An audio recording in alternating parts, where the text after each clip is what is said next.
आप देख रहे हैं श्री हरि कृपा आश्रम चैनल। संस्थापक स्वामी श्री हरि चैतन्य पुरी जी महाराज।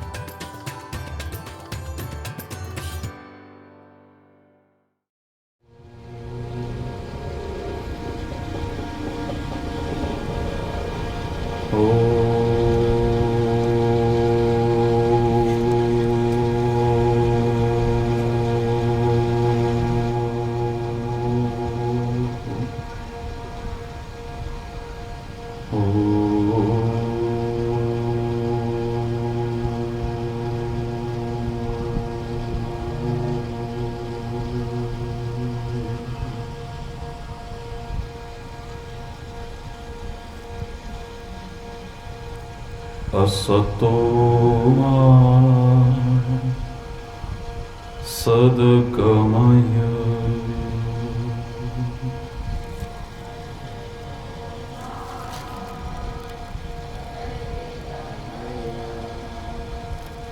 तमसो मा ज्योतिर्गमय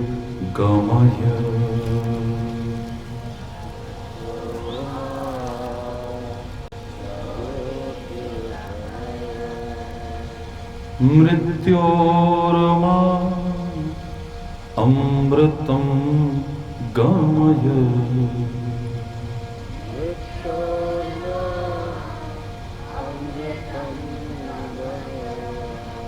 ओम शांति शांति शांति।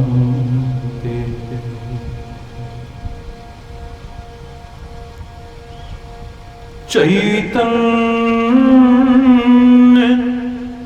शाश्वतं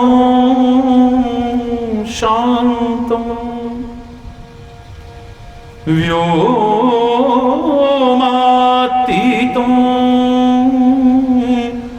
निरंजनं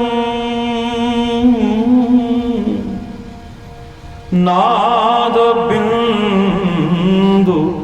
कलातीतं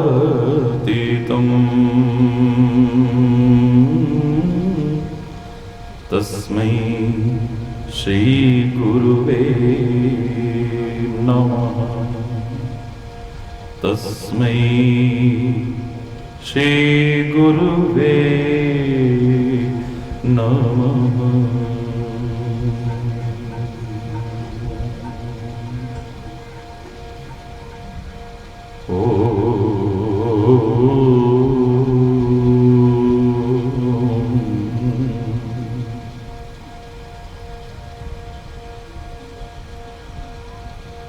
जय जय नारायण नारायण हरि हरि।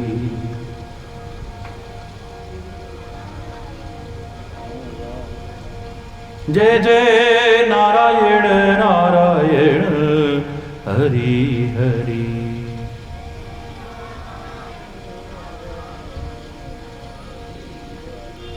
जय जय नारायण नारायण हरि हरि। जय जय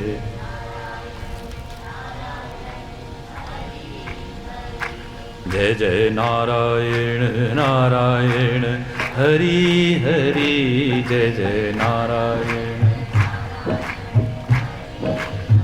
जय जय नारायण नारायण हरि हरि। जय जय ओ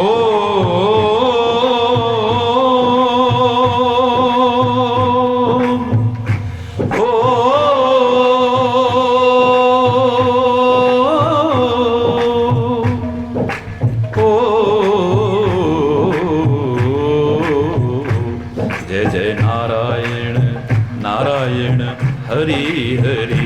जय जय नारायण जय जय नारायण नारायण हरि हरि। जय जय हरि बोल। जय जय नारायण नारायण हरि हरि। जय जय नारायण नारायण हरि हरि। जय जय नारायण जय